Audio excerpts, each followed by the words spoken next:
اعوذ باللہ من الشیطان الرجیم، بسم اللہ الرحمن الرحیم۔ السلام علیکم ورحمۃ اللہ وبرکاتہ۔ اس ویڈیو میں ہم بیان کرنے جا رہے ہیں رجب کے مہینے کی فضیلت۔ پیش خدمت ہے رجب المرجب کی فضیلت، یعنی ماہ رجب کی فضیلت۔ اسلامی سال کے 7ویں مہینے کا نام رجب المرجب ہے، اور اس نام کی وجہ تسمیہ یہ ہے کہ رجب ترجیب سے ماخوذ ہے، اور ترجیب کے معنی تعظیم کرنا ہے۔ اس مہینے کے 4 اور نام بھی ہیں، اور وہ بھی اس کی فضیلت پر دلالت کرتے ہیں۔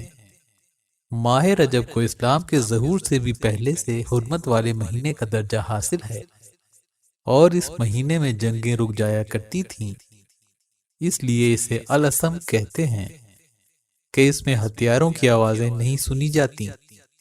اس کو الاسب یعنی تیز بہاؤ بھی کہتے ہیں، اس لیے کہ اس ماہ میں توبہ کرنے والوں پر رحمت کا بہاؤ تیز ہو جاتا ہے، اور عبادت کرنے والوں پر قبولیت کے انوار کا فیضان ہوتا ہے۔ اس میں اللہ تعالیٰ اپنے بندوں پر رحمت و بخشش کے خصوصی انعامات فرماتا ہے۔ اس ماہ میں عبادات اور دعائیں مستجاب ہوتی ہیں۔ حضور نبی کریم صلی اللہ علیہ وآلہ وسلم نے فرمایا کہ رجب میری امت کے لیے استغفار کا مہینہ ہے، پس اس مہینے میں زیادہ سے زیادہ طلب مغفرت کرو کہ اللہ تعالیٰ بہت بخشنے والا اور مہربان ہے۔ اس ماہ کو شہر رجم بھی کہتے ہیں، کیونکہ اس میں شیطانوں کو رجم کیا جاتا ہے، یعنی پتھر مارے جاتے ہیں تاکہ وہ مسلمانوں کو ایذا نہ دیں۔ رجب کا ایک نام مطہر ہے، یعنی پاک کرنے والا۔ رجب کو پاک کرنے والا اس لیے کہتے ہیں کہ یہ روزے داروں کے گناہوں اور تمام برائیوں کو پاک و صاف کر دیتا ہے۔ اس ماہ میں دعائیں خوب قبول ہوتی ہیں۔ مکاشفات القلوب میں بزرگان دین فرماتے ہیں، رجب میں 3 حروف ہیں، رے، جیم، بے۔ رے سے مراد رحمت الہی، جیم سے مراد بندے کا جرم، بے سے مراد بر یعنی احسان و بھلائی۔ گویا اللہ تعالیٰ فرماتا ہے، میرے بندے کے جرم کو میری رحمت اور بھلائی کے درمیان کر دو۔ رجب ان 4 حرمت والے مہینوں میں سے ایک ہے جن کا ذکر قرآن پاک میں موجود ہے۔ سورہ توبہ میں ارشاد ہوتا ہے، بے شک اللہ کے نزدیک مہینوں کی گنتی اللہ کی کتاب میں 12 مہینے لکھی ہے۔ جس دن سے اس نے آسمانوں اور زمین کے نظام کو پیدا فرمایا تھا، ان میں سے 4 مہینے رجب، ذیقعد، ذی الحج اور محرم حرمت والے ہیں۔ یہی دین کا سیدھا راستہ ہے، تو ان مہینوں میں قتال ناحق سے اپنے آپ پر ظلم نہ کرنا۔ حرمت والے مہینوں کو آگے پیچھے ہٹا دینا محض کفر میں زیادتی ہے۔ اس سے وہ کافر لوگ بہکائے جاتے ہیں جو اسے ایک سال حلال گردانتے ہیں اور دوسرے سال اسے حرام ٹھہرا لیتے ہیں، تاکہ ان مہینوں کا شمار پورا کر دیں جنہیں اللہ نے حرمت بخشی ہے، اور اس مہینے کو حلال بھی کر دیں جسے اللہ نے حرام فرمایا ہے۔ ان کے لیے ان کے برے اعمال خوشنما بنا دیے گئے ہیں، اور اللہ کافروں کے گروہ کو ہدایت نہیں فرماتا۔ احادیث مبارکہ میں آتا ہے، حضرت ابوبکر رضی اللہ تعالیٰ عنہ سے روایت ہے کہ حضور نبی کریم صلی اللہ علیہ وآلہ وسلم نے فرمایا، زمانہ پلٹ کر اسی حالت پر آ گیا ہے جس پر اس دن تھا جب اللہ تعالیٰ نے آسمانوں اور زمین کی تخلیق فرمائی تھی۔ سال 12 مہینے کا ہے، ان میں سے 4 مہینے حرمت والے ہیں، 3 مہینے ذیقعد، ذی الحج اور محرم تو مسلسل ہیں، اور چوتھا مہینہ رجب مدر ہے، جس کا قبیلہ مدر کے لوگ بڑا احترام کرتے ہیں، اور یہ جمادی الاخر اور شعبان کے درمیان میں ہے۔ صحیح مسلم اور مسند احمد میں روایت ہے کہ عثمان بن حکیم انصاری بیان فرماتے ہیں کہ میں نے رجب کے مہینے میں ہی حضرت سعید بن جبیر سے ماہ رجب کے روزوں کے بارے میں پوچھا۔ انہوں نے کہا، میں نے حضرت ابن عباس کو یہ بیان کرتے سنا ہے، رسول اللہ صلی اللہ علیہ وآلہ وسلم جب روزے رکھتے تھے تو ہم یہ کہتے کہ اب آپ روزے نہیں چھوڑیں گے، اور جب آپ روزے چھوڑتے تو ہم یہ کہتے کہ اب آپ روزے نہیں رکھیں گے۔ طبرانی میں روایت ہے کہ حضرت ابو ہریرہ رضی اللہ تعالیٰ عنہ سے مروی ہے، رسول اللہ صلی اللہ علیہ وآلہ وسلم نے رمضان المبارک کے علاوہ کسی ماہ کے روزے پورے نہیں رکھے سوائے رجب اور شعبان کے۔ طبرانی میں روایت ہے، حضرت انس بن مالک رضی اللہ تعالیٰ عنہ فرماتے ہیں کہ جب ماہ رجب کا آغاز ہوتا تو حضور نبی کریم صلی اللہ علیہ وآلہ وسلم دعا کرتے، اے اللہ، ہمیں رجب اور شعبان میں برکت عطا فرما، اور ہمارے لیے رمضان میں بھی برکت عطا فرما۔ اور آپ فرمایا کرتے تھے، جمعے کی رات قابل احترام ہے اور اس کا دن منور ہوتا ہے۔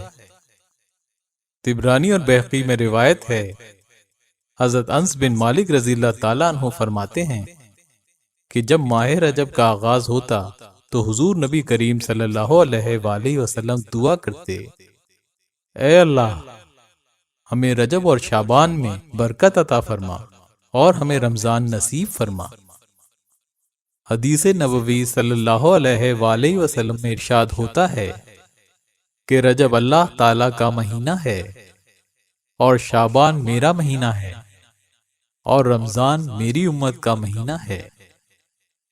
حضرت انس بن مالک رضی اللہ تعالیٰ عنہ سے روایت ہے کہ رسول اللہ صلی اللہ علیہ وآلہ وسلم نے ارشاد فرمایا، جنت میں ایک نہر ہے جسے رجب کہا جاتا ہے، جو دودھ سے زیادہ سفید اور شہد سے زیادہ میٹھی ہے، تو جو کوئی رجب کا ایک روزہ رکھے تو اللہ عز و جل اسے اس نہر سے سیراب کرے گا۔ رجب المرجب بیج بونے کا، شعبان المعظم آبپاشی یعنی پانی دینے کا، اور رمضان المبارک فصل کاٹنے کا مہینہ ہے۔ لہذا جو رجب المرجب میں عبادت کا بیج بوئے گا اور شعبان المعظم میں آنسوؤں سے سیراب کرے گا تو وہ رمضان المبارک میں فصل رحمت سے مستفید ہوگا۔ مزید یہ کہ رجب المرجب جسم کو، شعبان المعظم دل کو، اور رمضان المبارک روح کو پاک کرتا ہے۔ ایک اور جگہ نبی کریم صلی اللہ علیہ وآلہ وسلم نے یوں ارشاد فرمایا، رجب کی فضیلت تمام مہینوں پر ایسی ہے جیسے قرآن کی فضیلت تمام ذکروں، صحیفوں، کتابوں پر ہے، اور تمام مہینوں پر شعبان کی فضیلت ایسی ہے جیسی محمد مصطفیٰ صلی اللہ علیہ وآلہ وسلم کی فضیلت باقی تمام انبیاء کرام پر ہے، اور تمام مہینوں پر رمضان کی فضیلت ایسی ہے جیسے اللہ تعالی کی فضیلت تمام مخلوقات پر ہے۔ رجب توبہ کا مہینہ ہے، شعبان محنت کا، اور رمضان تقرب کا مہینہ ہے۔ حضور اکرم صلی اللہ علیہ وآلہ وسلم کا ارشاد ہے، 5 راتیں ایسی ہیں جن میں اللہ اپنے بندے کی دعا کو رد نہیں کرتا۔ ماہ رجب کی پہلی رات، ماہ شعبان کی وسط کی رات، جمعے کی رات، عید الفطر کی رات، اور قربانی کی رات۔ ماہ رجب کی فضیلت اس لحاظ سے بھی ہے کہ اس میں پہلی بار حضرت جبرائیل علیہ السلام وحی لے کر نبی کریم صلی اللہ علیہ وآلہ وسلم کی خدمت میں حاضر ہوئے۔ اسی ماہ واقعہ معراج پیش آیا جو بہت اہمیت اور عظمت کا حامل ہے۔ یہ واقعہ 27 رجب کو پیش آیا۔ اس ماہ تکمیل عبودیت ہوئی تھی۔ یہ معجزہ ایک ایسا اعزاز ہے جو کسی اور نبی کو نہیں ملا۔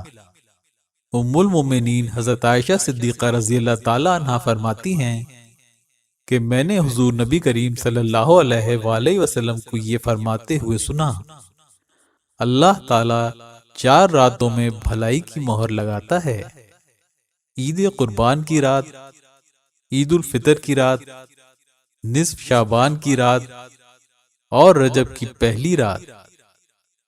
ماہ رجب میں پیش آنے والے چند اہم تاریخی واقعات کچھ اس طرح ہیں۔ تاریخ اسلام میں ماہ رجب میں متعدد تاریخی واقعات پیش آنے کا ذکر ہے۔ اس میں سے ایک ہجرت حبشہ اولیٰ ہے، جب مسلمان اہل مکہ کی سختیاں برداشت کرنے سے عاجز آ گئے تو حضور نبی کریم صلی اللہ علیہ وآلہ وسلم نے انہیں حبشہ کی جانب ہجرت کا حکم دیا۔ روایات کے مطابق اس قافلے میں 12 مرد اور 4 عورتیں تھیں۔ سیدنا عثمان بن عفان رضی اللہ تعالیٰ عنہ قافلہ سالار مہاجرین تھے۔ یہ سن 5 نبوی کا واقعہ ہے۔ اسلام کے چوتھے خلیفہ اور داماد رسول صلی اللہ علیہ وآلہ وسلم حضرت علی مرتضیٰ رضی اللہ تعالیٰ عنہ 13 رجب کو اس دنیا میں تشریف لائے۔ ان کی ولادت کا سال تاریخی کتابوں میں سن 30 عام الفیل رقم ہے۔ حبشہ کے مسلمان بادشاہ نجاشی کا انتقال 9 ہجری میں ماہ رجب میں ہوا، اور جناب رسول اللہ صلی اللہ علیہ وآلہ وسلم نے از خود اطلاع پا کر اپنے صحابہ کی میت میں ان کی غائبانہ نماز جنازہ پڑھائی۔ ماہ رجب میں ہی حضرت نوح علیہ السلام کشتی میں سوار ہوئے تو خود بھی روزہ رکھا اور ہمراہیوں کو بھی روزے کا حکم دیا۔ ان کی کشتی 10 محرم تک 6 ماہ برسر سفر رہی۔ ماہ رجب المرجب کی 2 عظیم فضیلتیں جو سب فضیلتوں پر بھاری ہیں کہ پہلی وحی بھی اسی مہینے میں نازل ہوئی اور واقعہ معراج بھی اسی مہینے میں پیش آیا۔ رجب کی 27ویں رات اسی حوالے سے بڑی بابرکت رات ہے کیونکہ اسی رات امام الانبیاء نبی کریم صلی اللہ علیہ وآلہ وسلم معراج شریف پر تشریف لے گئے تھے۔ حضرت عبد القادر جیلانی نے ارشاد فرمایا، رجب فصل بونے کا مہینہ ہے، شعبان پانی دینے کا، اور رمضان فصل کاٹنے کا مہینہ ہے۔ ہر شخص جو بوتا ہے وہی کاٹتا ہے، اور جو عمل کرتا ہے اسی کا بدلہ پاتا ہے۔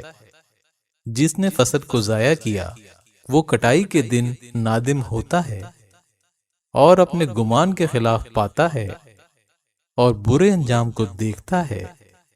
آپ نے مزید فرمایا، ماہ رجب ہوا کی مانند ہے، شعبان بادل کی مانند اور رمضان بارش کی مانند۔ بعض علماء نے کہا ہے، سال درخت کی مثل ہے۔ ماہ رجب اس درخت کی ہریالی کے دن ہیں، شعبان اس کے پھلنے پھولنے کے دن ہیں، اور رمضان اس کے کاٹنے کے دن ہیں۔ اس کو کاٹنے والے مومن ہوتے ہیں۔ جس شخص نے اپنے نامہ اعمال کو گناہوں سے سیاہ کر لیا ہو، اس کے لیے یہ اچھا موقع ہے کہ وہ اس مہینے میں توبہ کے ذریعے اسے سفیدی میں بدل دے، اور جس نے سرکشی میں اپنی عمر کو ضائع کر دیا ہو وہ اس ماہ کو اپنی بقیہ عمر کے لیے غنیمت سمجھے۔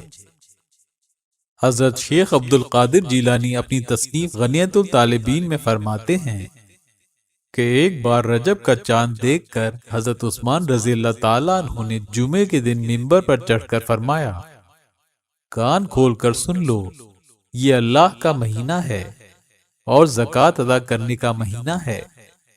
اگر کسی پر قرض ہو تو اپنا قرض ادا کر دے، اور جو کچھ مال باقی ہے اس کی زکوٰۃ ادا کر دے۔ حضرت ذوالنون مصری فرماتے ہیں، رجب آفات کے ترک کرنے کا مہینہ ہے، شعبان عبادات کے استعمال کا، اور رمضان کرامات کے انتظار کا مہینہ ہے۔ جس نے آفات کو ترک نہ کیا، عبادات سے تعلق نہ جوڑا اور کرامات کا انتظار نہ کیا، وہ اہل باطل سے ہے۔ امید ہے ویڈیو آپ کو پسند آئی ہوگی۔ پسند آنے کی صورت میں لائک اور شیئر ضرور کیجیے۔ ہماری نئی آنے والی تمام ویڈیوز سب سے پہلے دیکھنے کے لیے ہمارا چینل سبسکرائب کیجیے اور بیل آئیکن پر کلک کیجیے تاکہ ہماری نئی آنے والی تمام ویڈیوز سب سے پہلے آپ تک پہنچ سکیں۔ اللہ تعالیٰ آپ تمام دوستوں کا حامی و ناصر ہو۔ اجازت دیجیے، اللہ حافظ۔